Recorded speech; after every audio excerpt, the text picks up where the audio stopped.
नमस्कार। आज मैं आपको ये बताने आया हूँ कि पैसा कैसे पैसे को बनाता है। जितने भी दुनिया भर के अमीर हैं, कुछ अमीरों का हम नाम लेते हैं। इलॉन मस्क है, जेफ बीजोस है, मार्क ज़करबर्ग है, बिल गेट्स हैं, लैरी पेज है, लैरी एलिसन है। भारत में आए अंबानी साहब हैं, अडानी साहब हैं, बिरला साहब हैं, टाटा ग्रुप की फैमिली के कुछ मेंबर्स हैं और भी बहुत लंबी फेहरिस्त है। इनकी अगर आप वेल्थ देखें तो ज़्यादातर अगर वेल्थ इनहेरिटेड नहीं है, यानी कि वसीयत में वेल्थ नहीं मिली है, तो जो खुद अमीर बने हैं, तो दो एग्जाम्पल अगर हम छोड़ दें, एक तो किसी की लॉटरी निकल आए, यानी कि कौन बनेगा करोड़पति टाइप, या कहीं और लॉटरी के टिकट से बड़ी लॉटरी निकल आई और अचानक से आपके पास ढेर सारा पैसा आ गया, या फिर उसको कहीं से विल के जरिए वसीयत में इनहेरिट कर कर पैसा मिल गया अचानक। इन दो उदाहरण को छोड़ देते हैं, बाकी जितने भी अमीर बनने के उदाहरण हैं वहां पर पैसे ने पैसे को बनाया है। यानी कि आपके पास कुछ पैसा होगा तो वहीं से आपकी अमीर बनने की यात्रा शुरू होती है। माया को माया मिले कर कर लंबे हाथ, एक पुरानी कहावत है। पैसा पैसे को खींचता है। अब पैसा पैसे को खींचता है से मतलब है कि आपकी जो निवेश की स्ट्रैटेजी है, जो आपका इन्वेस्ट करने का तरीका है, वही आपके पैसे को बढ़ाएगा। मान लीजिए आपने कोई सस्ती सी प्रॉपर्टी ले ली किसी जमाने में 10-20 लाख की, आज बढ़कर वो 2-3 करोड़ की हुई, आपने बेची, आपके हाथ में 2-3 करोड़ आ गए। आपने सोना बहुत पुराने टाइम में खरीदा हुआ था बहुत सस्ती दरों पर, आज सोना देखिए कहाँ चल रहा है 1.5 लाख के आसपास पहुंच रहा है। आपने बेचा और आपके पास अचानक पैसे आ गए और आपकी नेटवर्थ बढ़ गई।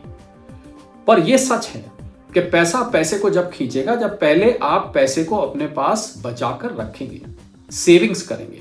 तो मैं आपको एक बड़े ही मजेदार एग्जाम्पल के द्वारा आज समझाने आया हूं कि थोड़ा सा कंजूसी से अगर चला जाए और अपने ऊपर ज्यादा खर्च ना किया जाए तो कैसे आप पैसे को बचाकर, और आपकी हैसियत कुछ भी हो, आप कुछ का कुछ बन सकते हैं।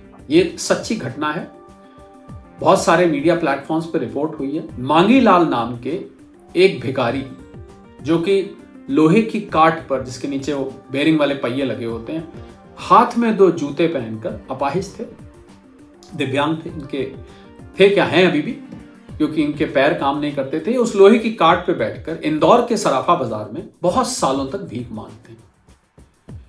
और जब रिहैबिलिटेशन के लिए उस बाजार में एक संस्था आती है और इनको रिहैब सेंटर में ले जाना चाहती है, तो ये उस रिहैब को हकीकत बताते हैं कि साहब, मैं देखने में जरूर भिखारी लगता हूं, यहाँ सराफा बाजार में बैठता हूं, सालों से बैठता हूं, लोग इनको पहचानते थे, जानते थे और निकलते बढ़ते इनको दे जाते थे। ऐसा अनुमान किया जाता है कि इनकी कमाई 500 रुपए से लेके करीब 1000-1500 रुपए रोज की थी, यानी कि महीने का करीब 15-20 हजार से लेके 40-45 हजार तक महीने की कमाई। खर्चा कुछ भी नहीं, क्योंकि फटे पुराने कपड़े पहनकर लोहे की काट पर बैठ जाना सुबह, और हाथ में 2 जूते पहनकर, क्योंकि टांगे इनकी काम नहीं करती थी, तो हाथ में 2 जूते पहनकर अपनी काट को धकेलना, जगह जगह जाके, मांगते भी नहीं थे, लोग अपने आप दे जाते थे। कोई 5 रुपया, कोई 10 रुपया, कोई 20 रुपया, कोई 2 रुपया, किसी के पास कॉइन हुआ, जो एक आम भिखारी को जैसे लोग देते हैं।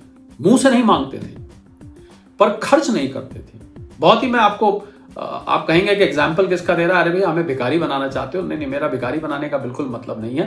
मैं आपको उदाहरण दे रहा हूं कि अगर पैसे को बचाया जाए तो व्यक्ति कहां पहुंच सकता है। वापस आते हैं मांगी लाल जी की स्टोरी पर। तो जब वो संस्था इनको आई लेने के लिए, इन्होंने जाने से मना कर दिया। उन्होंने कहा क्यों मना कर रहे हैं। इन्होंने फिर अपनी हकीकत बतानी शुरू करी। मैं देखने में भिखारी लगता हूं, अब देखिए इनके पास क्या क्या था।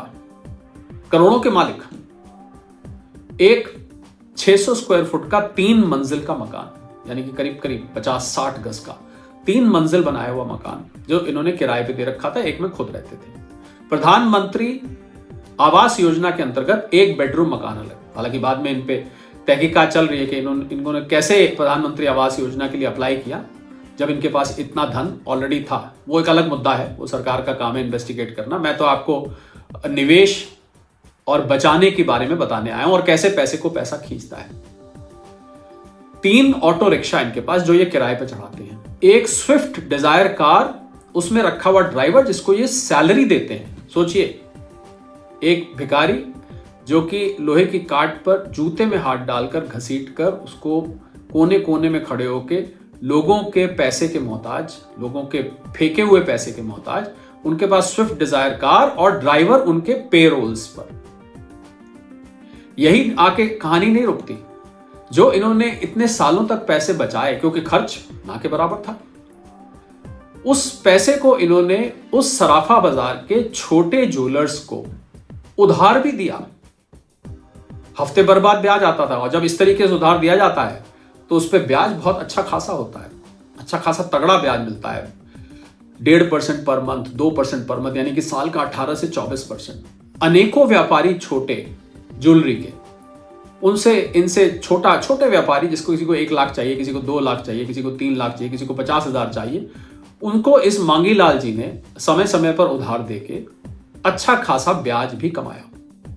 सोचिए, एक भिखारी सराफा बाजार के छोटे ज्वेलर्स को उधार दे रहा है, उनसे वो ज्वेलर उधार ले भी रहे हैं।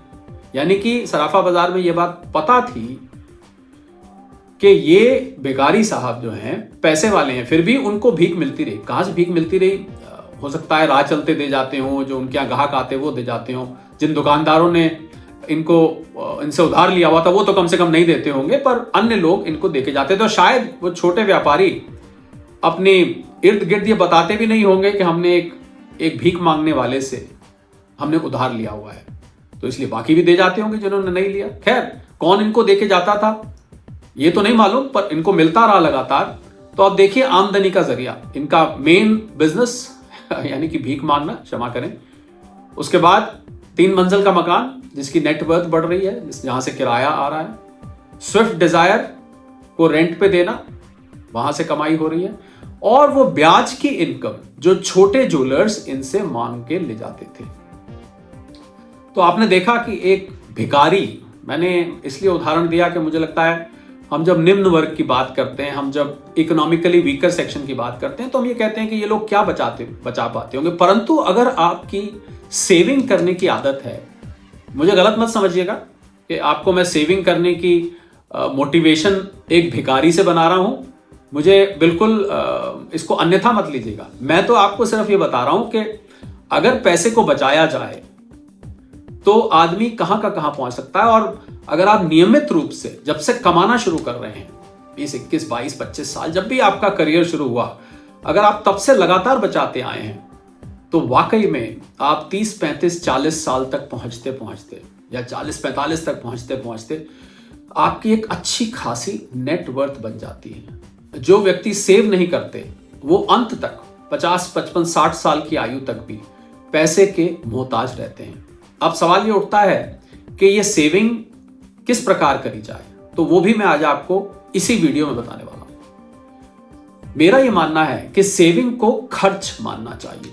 आपने कहा सेविंग खर्च कैसे हो सकता है? सेविंग तो वो होती है जो बच जाए। अमूमन सेविंग क्या होती है? अमूमन सेविंग होती है जो पैसा आपके पास आता है, सैलरी आती है, कहीं और से इनकम आती है, प्रोफेशनल इनकम आती है, बिजनेस की इनकम आती है, जो आपके बैंक में यूपीआई के जरिए, कैश के जरिए, जैसे भी आती है, और आप उसको खर्च करते हैं। महीने के अंत में या 2 महीने के अंत में, 15 दिन के अंत में जो बच जाता है उसको सेविंग कहा जाता है। अमूमन यही परिभाषा है। परंतु नहीं साहब,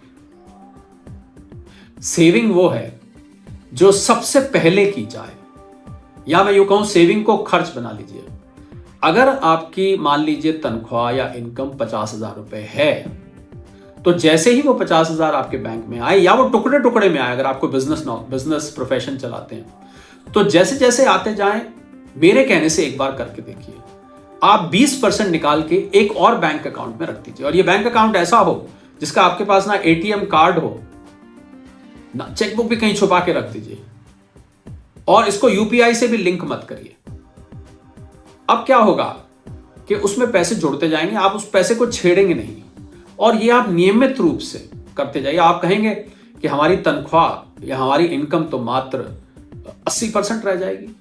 तो साहब, अगर आप वाकई में 80% में गुजारा करना सीख जाते हैं, सर देखिए साहब, मांगीलाल जी भिखारी ने तो ना जाने 80 क्या 10% में गुजारा किया, 90% बचाते रहे, या शायद उससे भी ज्यादा।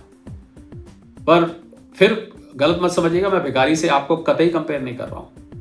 मैं आपको यह बता रहा हूं कि सेविंग करी हुई व्यक्ति को कहां से कहां ले जा सकती है। तो उस पैसे को जुड़ने दीजिए, और उस 20% से ही आप निवेश करिए, आप इमरजेंसी फंड बनाइए, कॉर्पस बनाइए, कहाँ निवेश करिए, किस प्रकार करिए, वो फिर किसी दूसरे वीडियो में बात करेंगे।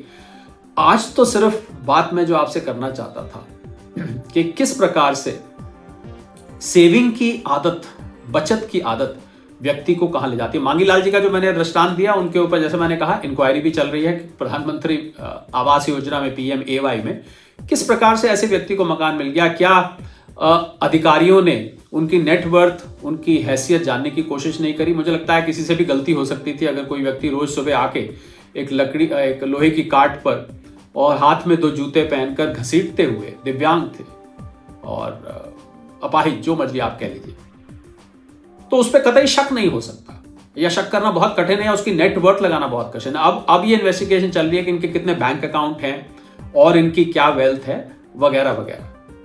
तो कुल मिला के एक अंग्रेजी में शब्द होता है फ्रूगल। फ्रूगल का मतलब, वैसे तो कुछ लोग कंजूस भी कहते हैं, पर फ्रूगल का अर्थ होता है किफायत से जो चले, जो बहुत बचा बचा कर चले। तो कुछ समय की आपका कम खर्च की हुई आदत या कम खर्च करने की आदत आपको उन सालों में जब आप वाकई जल्दी, आजकल तो युवा मैंने देखा है 35-40 साल की उम्र में रिटायर होने की बात करते हैं। एक नया कॉन्सेप्ट निकला है, FIRE, FIRE, financial independence, retire early, यानी कि वित्तीय रूप से वो स्वतंत्र होना चाहते हैं और जल्द रिटायर हो जाना चाहते हैं। तो अगर आप वाकई में जल्द रिटायर होना चाहते हैं और बाकी की जिंदगी ऐशो आराम से घूमने फिरने में अपने शौक के लिए गुजारना चाहते हैं, हालांकि मुझे अभी भी लगता है ये कहना आसान है, करना कठिन है, क्योंकि मनुष्य के इच्छाओं का कोई अंत नहीं है। जब वो 35-40 में पहुंचते हैं ना, तो उनकी इच्छाएं और नेक्स्ट लेवल पे पहुंच जाती हैं, उनकी किस्म बदल जाती है, इच्छा नहीं बदलती है। पर फिर भी ख्याल अच्छा है अगर आप रिटायर, तो अगर आप वाकई में रिटायर होना चाहते हैं तो आपको इन मांगी लाल जी की स्टोरी से सीख लेनी चाहिए। मांगी लाल जी रिटायर नहीं हुए, वो अपना काम करते रहे, पर उसमें से मुझे लगता है इस स्टोरी में से काम की बात निकाल लेनी चाहिए। काम की बात यह है कि वाकई में पैसा बचाया हुआ आपको वेल्दी बना सकता है, आपको अमीर बना सकता है। और पैसे को खाली सेव करना काफी नहीं है, यह भी आपको पता होना चाहिए। सेविंग और इन्वेस्टमेंट 2 अलग अलग चीजें हैं। सेविंग है पैसा बचा के रखना, सेविंग अकाउंट में या किसी भी अकाउंट में, और उसके बाद इन्वेस्टमेंट करना जरूरी है। खाली सेव होके आप अमीर नहीं बनेंगे। सेव होके तो वो बहुत थोड़ा थोड़ा जुड़ता रहेगा, 20% जुड़ता रहेगा। तो साल में आपकी मान लीजिए 50,000 तनख्वाह है और आप 10-10 हजार हर महीने जोड़ रहे हैं, तो क्या आपके पास साल के बाद 1,20,000 रुपए जुड़ेगा। कोई बड़ी अमाउंट नहीं है। 10 साल में मात्र 12 लाख रुपए जुड़ेगा। जी हां, कहानी सेविंग पर खत्म नहीं होती है, पर कहानी शुरू जरूर सेविंग से होती है। बस आज मैं आपको यही बताना चाहता था कि अगर आप सेव नहीं करते हैं और साथ में अमीर भी बनना चाहते हैं, तो बहुत कम चांस है कि आप अमीर बन पाएंगे। फिर वो 2 विकल्प आने पड़ेंगे, या तो लॉटरी निकल आए या आपको कोई बड़ी वसीयत मिल जाए, वरना आपका अमीर बनने का सपना अधूरा रह जाएगा। और यही होता है, आप देखेंगे अमीरों की गिनती और मिडिल क्लास या गरीबों की गिनती या लोअर मिडिल क्लास की गिनती आप कंपेयर करके देख लीजिए अपने इर्द गिर्द, आपको अमीर इन्हें गिने मिलेंगे। हाँ, अमीरों के मोहल्ले में चले गए तो बहुत मिल जाएंगे, पर ओवरऑल आप देखेंगे सोसाइटी में तो ज्यादातर लोग तो आपको या तो गरीब दिखेंगे या अपना गुजारा करता दिखेंगे। कोई बहुत, और अमीर बनने का सपना सबके मन में रहता है, पर कोई कोई वहां पहुंच पाता है। तो वो जो कोई कोई वहां पहुंच पाता है, उसका एक सीक्रेट मैंने आपको आज बताया, एक सचमुच की मांगी लाल भिखारी की स्टोरी से, जो कि इंदौर के सराफा बाजार में अभी 2-3 दिन पहले ही ये सामने आई है। आप गूगल करके देख सकते हैं, आपको ये स्टोरी सामने दिख जाएगी। पर सीख इससे लेनी है जरूरी कि सेविंग करना भी उतना ही जरूरी जितना खर्च करना। जी हाँ, मेरा नाम शरद कोहली, आप मेरे ऑफिशियल चैनल पे हैं। इस चैनल को सब्सक्राइब करिए, जुड़े रहिए, मुझे मोटिवेशन मिलेगा आपको। मैंने अपनी सारी उम्र फाइनेंस और इकोनॉमिक्स में बिताई है, करीब 36 साल। मुझे खुशी होगी आपके साथ वो सीक्रेट्स, वो अपने अनुभव शेयर करके जो कि किसी व्यक्ति को वेल्दी बना सकते हैं। मेरा प्रयास है आपका कमाया हुआ पैसा आपके साथ सुरक्षित रहे और आपका पैसा आगे बढ़े, और आपको रुपए पैसे के बारे में नई नई बातें मैं बताऊं जो कि आपके अभी नहीं तो कभी जरूर काम आएंगी। नमस्कार।